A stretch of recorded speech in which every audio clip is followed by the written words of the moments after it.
ओम शांति। ओम शांति। ओम शांति। 22/9/2021 प्रातः मुरली। ओम शांति। बाप दादा मधुबन। आज बेहद के बाप ने मुरली के महावाक्यों में मीठे मीठे प्यारे प्यारे बच्चों से कहा, मीठे बच्चे, इस बेहद के ड्रामा में हीरो हीरोइन का पार्ट तुम्हारा है, बाप का नहीं। बाप के पास सिर्फ पतितों को पावन बनाने का हुनर है। प्रश्न है, ब्रह्मा के चित्र को देख जो प्रश्न उठाते हैं उन्हें कौन सा राज समझाना है? उत्तर है, उन्हें समझाओ कि यह आदि सो अंत वाली आत्मा है जो फर्स्ट प्रिंस श्री कृष्ण है। उनके ही लास्ट जन्म में बाप आते हैं। यह पतित तन है, इन्हें ही पावन बनना है। यह कोई भगवान नहीं, भगवान तो एवर प्योर है। उसने इनके तन का आधार लिया है। गीत है, मुखड़ा देख ले प्राणी। ओम शांति। बाप ने बच्चों को समझाया है कि शांति के लिए कोई बाहर दर दर धक्का नहीं खाना है। जैसे हठ योगी सन्यासी समझते हैं गृहस्थ व्यवहार में रहते शांति मिल नहीं सकती। शांति जंगल में मिलती है, परंतु बाप समझाते हैं शांति वहां भी नहीं मिल सकती। इस पर एक कहानी व दृष्टांत सुनाते हैं कि रानी के गले में हार पड़ा था और ढूंढती थी बाहर। ऐसे शांति तो तुम्हारे गले में पड़ी है, बाहर कहाँ ढूंढते हो? बाप आकर समझाते हैं, बच्चे, तुम आत्मा का स्वधर्म है ही शांत। यह शरीर तो तुम्हारी कर्मेंद्रियां हैं जिससे तुमको पाठ बजाना पड़ता है। आत्मा तो अविनाशी है। आत्मा कोई छोटी बड़ी नहीं होती है। शरीर छोटा बड़ा होता है ना, आत्मा नहीं होती है छोटी बड़ी, बाबा कहते। और ना ही आत्मा का विनाश होता, ना विनाश होती है। तो हाँ, आत्मा पतित बनती है, सतो रजो तमो में आती है ना। तो इनके ही फिर बाबा कहते इनको ही फिर पावन बनना होता है। आत्मा को पहले किशोर शरीर मिलता है, फिर युवा वृद्ध होता है। आत्मा, बाबा कहते आत्मा तो शाश्वत है ना, है ही एक रस। तो पहले पहले तो आत्मा को जानना होता है। मैं आत्मा ही बैरिस्टर आदि बनता हूँ। शरीर तो नहीं पढ़ता ना, आत्मा पढ़ती है। आत्मा ही बैरिस्टर डॉक्टर इंजीनियर बनती है ना। तो इनको कहा जाता है आत्माभिमानी भव। बाप कहते हैं, बाप समझाते हैं, बच्चे तुम देही अभिमानी बन पड़े हो, इसलिए अपने को शरीर समझ लेते हो। यह भूल जाते हो कि मैं आत्मा हूँ, यह मेरा शरीर है। तो अपने को रियलाइज करना है। 84 जन्म भी आत्मा लेती है। अभी बाप ने समझाया है जो ब्राह्मण बने हैं वही फिर देवता बनने वाले हैं। ऐसे भी नहीं कि सब 84 जन्म लेते हैं। कोई पहले आएगा, कोई 50-100 वर्ष बाद भी आते रहेंगे। कोई के बाबा कहते 80-82, कोई के कितने जन्म होंगे। मनुष्य तो 84 लाख जन्म कह देते हैं। बाबा कहते इनसे भी सेटिस्फाई नहीं होते हैं, फिर कह देते कण कण में भगवान है। अब भगवान कहते हैं कि मैं किसी मनुष्य तन में भी नहीं हूँ, तो जानवर, पत्थर, ठिक्कर कण कण में कैसे होगा? बाप ने समझाया है। नंबर 1 ही लास्ट नंबर में तमो प्रधान बनते हैं। फर्स्ट सो लास्ट, तो ब्रह्मा सो विष्णु। सबसे जास्ती 84 जन्म इस आत्मा के ही हैं। तो इनके ही अंतिम के अंत जन्म में बाबा अवतरण लेते और इसकी आत्मा, ये कृष्ण की जो आत्मा है, इसको पावन बनाते है ना। तो तमो प्रधान से सतो प्रधान बनाते हैं। तो नंबर ही जो बाबा इस तरह से फिर समझाते हैं कि बाप ने समझाया है नंबर 1 ही लास्ट नंबर में तमो प्रधान बनते हैं। मैं खुद कहता हूँ कि मैं बहुत जन्मों के अंत में साधारण तन में प्रवेश करता हूँ। जिसने पूरे 84 जन्म लिए हैं वह तो जरूर पतित होगा, पावन तो हो नहीं सकता। बाप खुद कहते हैं पहले नंबर में है श्री कृष्ण, फर्स्ट प्रिंस। बाबा कहते श्री नारायण तो बाद में बनता है। उनकी जो रजो अवस्था होती है स्वयंवर के बाद, है ना, तो उसमें फिर नारायण बनता है। जब बड़ा होता है तो वह भी 20-25 वर्ष कम हो जाते हैं। उनके भी पूरे 84 जन्म नहीं कहेंगे। नंबर 1 है श्री कृष्ण। भल वही फिर स्वयंवर बाद नारायण बनते हैं। बाबा कहते हैं लक्ष्मी नारायण का भी जो पूरे जन्म नहीं कहेंगे, सबसे जास्ती तो कृष्ण के ही जन्म कहेंगे, क्योंकि 20-25 वर्ष जब नारायण बनते हैं तो उनका कम हो जाता है। बाबा कहते भल भाई फिर स्वयंवर बाद नारायण बनते, परंतु हिसाब तो बच्चों को करना है ना। पूरे 84 जन्म 5000 वर्ष श्री कृष्ण के ही कहेंगे। तो बाप बैठ समझाते हैं मैं कल्प कल्प उसी ही तन में आता हूँ, जिसका आदि से लेकर अंत तक पाठ है। दूसरे कोई में आ नहीं सकता हूँ। हिसाब है ना। ब्रह्मा ही पहला नंबर ठहरा, मैं और कोई में आ कैसे सकता। तुमसे बहुत लोग पूछते हैं सिर्फ एक ही ब्रह्मा में क्यों आते हैं, परंतु यह हिसाब है ना। यह समझने की बातें हैं। गाया भी हुआ है ब्रह्मा द्वारा स्थापना करते हैं, विष्णु व शंकर द्वारा स्थापना नहीं करते हैं। उनके द्वारा तो बाबा कहते हैं कि विनाश और पालना होती है ना। तो ब्रह्मा द्वारा स्थापना क्रिएट कराते हैं। कौन? क्रिएटर बाप आकर इस ब्रह्मा के द्वारा नई दुनिया को क्रिएट करने वाला जो है स्वयं परमपिता परमात्मा, और क्रिएट इनके द्वारा कराते हैं, है ना। तो बाबा कहते हैं इस तरह से हम सबके ऊपर कोई ना कोई है, लेकिन उस परमपिता परमात्मा के ऊपर कोई डायरेक्टर क्रिएटर नहीं है। तो वो बाकी सब रचना है। 5 तत्व भी रचना है, रचता एक है। बाबा कहते इस तरह बहुत लोग पूछते हैं ना। तो बाबा कहते विष्णु व शंकर द्वारा स्थापना नहीं करते, यह और कोई का काम नहीं है।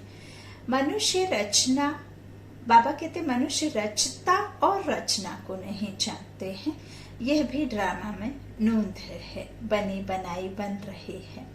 चिंता ताकि कीजिए, यह अभी की बात है। जो होनी है वही होती है, वह बदल नहीं सकती। आज जो कुछ होता है फिर 5000 वर्ष बाद होगा। बाबा ने समझाया भी था, कोई भी बात ऐसी देखो तो बोलो यह कोई नई बात नहीं है, नथिंग न्यू। 5000 वर्ष पहले भी हुआ था, एकदम ऐसा लिख दो। फिर भल वह आकर पूछे, लिखने में कोई हर्जा नहीं है। यह लड़ाई पहले लगी थी, नथिंग न्यू। महाभारत की लड़ाई 5000 वर्ष पहले भी हुई थी। क्रिश्चियन ने भारत में आकर राज्य छीना, नथिंग न्यू। फिर कल्प बाद भी ऐसे ही होगा। यह वर्ल्ड की हिस्ट्री, ज्योग्राफी रिपीट होती रहती है। अब फिर से आदि सनातन देवी देवता धर्म की स्थापना हो रही है। जिनके 84 जन्म पूरे हुए हैं वही पहले नंबर में लक्ष्मी नारायण बनेंगे। यह सब राजबाप ही बैठ समझाते हैं। बाप कहते हैं मैं मनुष्य सृष्टि का बीज रूप हूँ। इनको उल्टा झाड़ कहा जाता है। इस कल्प वृक्ष की आयु 5000 वर्ष है। स्वस्तिका में 4 भाग एक जैसे देखेंगे, है ना। तो युग भी इक्वल है, उसमें फर्क नहीं पड़ता, है ना। जैसे 24 घंटे में 4 होते हैं ना, सुबह, दोपहर, शाम और रात, तो 8-8 घंटे का बटा हुआ है। तो इसी तरह से ये जो स्वास्तिक बना हुआ है वो 4 युगों का वर्णन करता है, और 4 युग इक्वल हैं, 1250, 1250, 1250 और 1250। ऐसे आधा कल्प राम राज्य जो सुख और आधा कल्प दुख चलता, लेकिन सबसे जास्ती दुख कलयुग में होते। द्वापर में भी इतना घनघोर अंधियारा नहीं होता, है ना। तो सबसे जास्ती दुख अंतिम में ही होते हैं। फिर संगम युग पर चढ़ती कला अर्थात संगम युग, जो आत्मा और परमात्मा का मिलन का मेला, जिसे आप चाहे कहना चाहिए कि ये मेला कहते हैं, पुरुषोत्तम संगम युग कहो, कमायु कहो, धर्मायु कहो, तो ये पूरे कल्प की कमाई इस संगम युग पर ही होती है। पुरुषोत्तम अर्थात आत्मा पुरुष जो उत्तम बनती है इस संगम युग में, परमात्मा उत्तम बनाते हैं, है ना। अभी प्रकृति सभी तमो प्रधान है ना, तो सबको तमो प्रधान से सतो प्रधान बनाने का कार्य चल रहा है संगम युग में, अभी हुए नहीं है। ओम शांति। तो इस तरह से युग भी युग को इक्वल है, उसमें फर्क नहीं पड़ता। बाप समझाते हैं कि देखो दुनिया में तो क्या क्या हो रहा है, कोई मून में जाते, कोई आग पर, कोई पानी पर चलना सीखते हैं, ये सब है फालतू, इससे कोई भी फायदा नहीं। मनुष्य पावन बन मुक्ति जीवन मुक्ति में तो जा नहीं सकते, कुछ भी करें परंतु वापस घर जा नहीं सकते। आत्मा को अपना घर और बाप का घर भूल गए हैं। आत्मा क्या है, विस्मृति में गई ना, तो विस्मृति में गई, धनी को भूले तो निधन के हो गए, है ना। पतन की ओर कब गए, जब अपने ही बाप को भूले, तो संस्कार भूल गए, और संस्कार भूलने से हमारा पतन हुआ। तो पापा कहते इस तरह से आत्मा अपने को ही भूलते है, अभिमानी बन गई है ना, बन पड़ी है। फिर मंदिरों में जाकर महिमा गाते हैं, आप सर्वगुण संपन्न, हम नीच पापी हैं, अपनी ग्लानि करते हैं। बाप तो कभी पुजारी नहीं बनते। अच्छा, फिर सेकंड नंबर में कहेंगे शंकर भी एवर पूज्य है, वह भी पुजारी नहीं बनते, उनका पाठ ही यहाँ नहीं है। इस स्टेज पर पाठ है ब्रह्मा और विष्णु का। ब्रह्मा और विष्णु का क्या क्या पाठ है यह दुनिया में किसको भी पता नहीं है। त्रिमूर्ति ब्रह्मा कह देते हैं, और ऊपर जो रचता बाप है, सुप्रीम सोल, सर्वशक्तिमान सोल, उसे हटा दिया, उड़ा दिया, उसे दिखाया नहीं, है ना। तो रचना को दिखा दिया, रचता को नहीं दिखाया, तो त्रिमूर्ति ब्रह्मा कह देते हैं। अर्थ कुछ भी नहीं समझते। यह भी गाते हैं ब्रह्मा द्वारा स्थापना कौन करते हैं, उनका चित्र ही नहीं, मुख से कहते हैं परंतु वह कहाँ है, शिव क्या चीज है वह भी नहीं जानते। आत्मा के लिए कहते हैं प्रकृति के बीच चमकता है अजब सितारा, मैं आत्मा अविनाशी हूँ, शरीर विनाशी है। कितने शरीर लेते हैं कुछ भी पता नहीं। मनुष्य कितने दुखी हैं, रणियां मारते रहते हैं। ओ गॉड फादर, जब से दुख शुरू हुआ है पुकारते आए हैं, यह भी समझाया गया है। भारत में जब रावण राज्य शुरू होता है तो ऐसे नहीं, और धर्मों में भी रावण राज्य हो गया नहीं। उनको तो अपने समय पर सतो रजो तमो में आना ही है। यह कहानी सारी भारत पर है।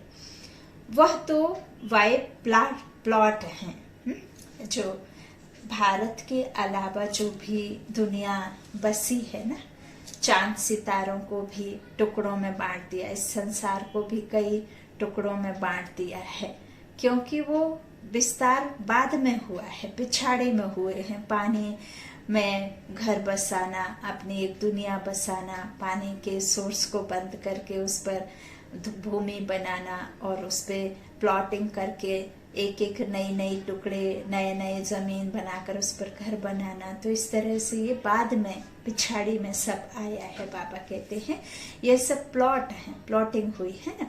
अब जितने जास्ती जन्म होते जाते हैं तो मनुष्य आत्माओं को रहने के लिए जगह कम पड़ी, तो उन्होंने जंगलों को आदि को, पानी को, सबको बंद करके जमीन बनाकर प्लॉटिंग कर ली। तो बाबा कहते हैं यह सब था नहीं, यह तो बाय प्लॉट है ना। तो बाप बीच में ही आते हैं। बाबा कहते भारत जब तमो प्रधान बन जाता है तो फिर सारा झाड़ तमो प्रधान बन जाता है। भारत जब बनता है ना तो बाबा कहते फिर पूरा झाड़ ही तमो प्रधान बन जाता है। तो उनको भी सुख दुख भोगना है। झाड़ में नए नए पत्ते निकलते हैं, वह बड़े शोभनीय होते हैं। नयों को फिर सत्तो रजो तमो में जरूर आना है। पिछाड़ी में जो आते हैं उनका कुछ मान रहता है। एक जन्म में भी सत्तो रजो तमो के पास कर तमो से पास कर सकते हैं, परंतु उनकी कोई वैल्यू नहीं रहती। बाबा कहते वैल्यू तो उसकी है जो हीरो हीरोइन का पार्ट बजाते हैं। तो लक्ष्मी नारायण बजाते हैं ना महाराजन महारानी का, तो इस तरह महाराज महारानी जो बनते हैं तो वो हीरो हीरोइन का पार्ट बजाते हैं। विश्व पर राजाई डबल सरताज है ना, तो पार्ट बजाते हैं हीरो हीरोइन। बाबा के लिए नहीं कह सकते क्योंकि बाबा तो जन्म मरण से न्यारा है, वह तो है ही एवर प्योर। वह तो आकर पतितों को पावन बनाते हैं, खुद पतित नहीं बनते हैं। कोई दुर्गति सदगति या इस तरह से नहीं बाबा जन्म मरण में आते ना। तो तुम पतित से पावन बनने की मेहनत करते हो। श्रीमत पर राजयोग से ही राज्य लिया था, अभी तुम फिर ले रहे हो। बाबा कहते हैं मैं तो राज्य नहीं करता हूँ, तुमको राजाओं का राजा बनाता हूँ। अब दुनिया में मनुष्य कहते तो बहुत हैं, भगवान बाच मैं तुमको राजाओं का राजा बनाता हूँ, परंतु उनका अर्थ ना खुद समझते हैं और ना किसको समझा सकते हैं। भगवानों बाच तो जरूर भगवान आया था तब तो कहा होगा ना। हे बच्चों, भारत में ही शिव जयंती शिवरात्रि मनाते हैं। बाप आते भी हैं भारत खंड में। भारत ही अविनाशी खंड है, उनकी महिमा बहुत भारी है।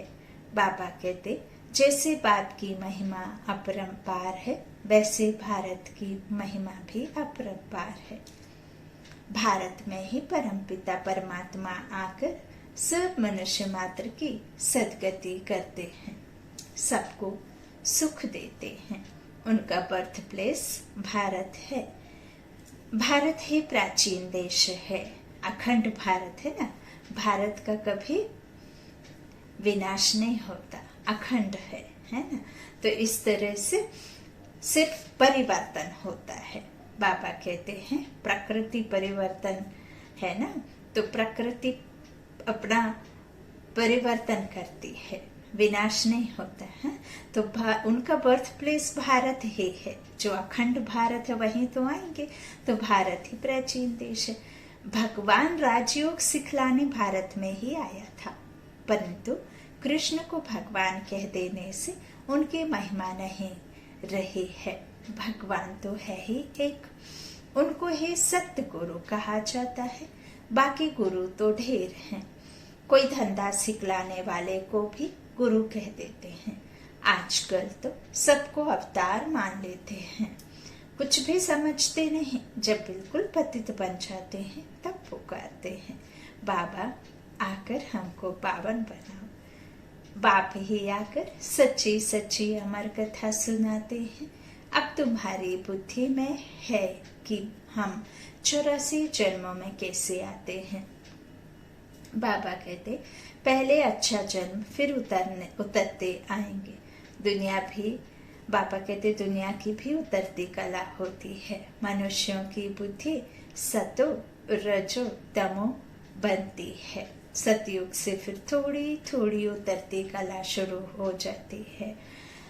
त्रेता को भी सतयुग नहीं कहते ना, है ना, उधर कलाएं सूक्ष्म रूप से, सूक्ष्म गति से कम होने शुरू हो जाती हैं, क्योंकि सीढ़ी चढ़ के उतरना माना फिर वापस बीच में ही तो नहीं चढ़ते ना। तो इस तरह से उतरना शुरू, तो लास्ट तक आएंगे तभी आपको उतरा कहेंगे ना। तो इस तरह से उतरती कला शुरू हो जाती है। चढ़ती कला तेरे भाने सर्व का भला, सर्व का सदगति दाता। तो एक बाप है ना, वो गुरु लोग तो सिर्फ शास्त्र सुनाते हैं, सुनते सुनते गिरते ही आए हैं। बेहद का बाप आकर बच्चों से पूछते हैं, मैं तुमको इतना साहूकार बनाकर गया, इतने हीरे जवाहरों के महल देकर गया, वह सब कहाँ गए? लौकिक बाप बच्चों को पैसे देते हैं, लेकिन बच्चे पैसा बर्बाद कर देते हैं। तो बाप बुलाकर पूछते हैं, तुमने इतना पैसा कहाँ बर्बाद किया? बच्चों के पास पैसे होने से उड़ाते बहुत हैं। बाप धर्मात्मा हैं, बच्चे विलायत में जाकर लाखों रुपए उड़ा आते हैं, बाप कुछ कर नहीं सकता। बाप फारकती भी नहीं दे सकते, क्योंकि दादे की मिल्कियत है, परंतु अंदर चलते रहते हैं। बाप के मर जाने के बाद कोई कोई तो ऐसे गंदे बच्चे होते हैं, 12 मास में सारी मिल्कियत उड़ा देते हैं, है ना। नशा आदि, पबजी, अब तो कितना कुछ चल गया है ना। तो बाबा कहते इतने गंदे होते हैं कि 12 मास में ही सारी मिल्कियत उड़ा देते हैं। वह है हद की बात है। यह है फिर बेहद की बात। बेहद का बाप कहते हैं, तुम कितने धनवान थे, विश्व के मालिक थे, फिर कंगाल क्यों बने हो? इतना धन कहाँ किया? बच्चों से ही बाप पूछते हैं, भारत को इतना साहूकार बनाया, सब पैसे कहाँ गए? फिर बाप ही बैठ समझाते हैं, भक्ति मार्ग में कितना खर्चा करते हैं, शास्त्रों आदि के पिछाड़े कितना खर्चा करते हैं।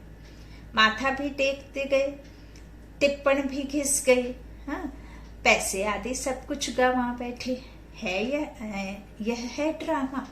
हम तुमको साहूकार बनाते हैं, रावण तुमको कंगाल बनाते हैं।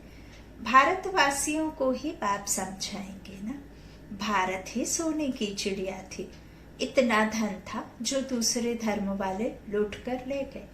बाबा कहते, ख्याल तो करो, भारत क्या था? यह भी ड्रामा बना हुआ है। भारत ही हेवन, भारत ही है, अभी है नर्क। इसलिए बाबा ने सीढ़ी भी ऐसी बनवाई है जो कोई भी समझे हम पतित हैं। छोटे छोटे बच्चों को भी चित्र पर समझाया जाता है ना, नक्शे बिगर बच्चे क्या समझे। बाप ही आकर पतित से पावन बनने की सहज युक्ति बताते हैं। सहज से सहज भी है, डिफिकल्ट से डिफिकल्ट भी है। सतयुग में देही अभिमानी रहते हैं, आत्मा समझती है अब शरीर बड़ा हुआ है, यह पुराना चोला छोड़ दूसरा लेना है। जैसे साक्षात्कार हो जाता है, अब जाकर बच्चा बनना है, पुराने खल छोड़ देते हैं।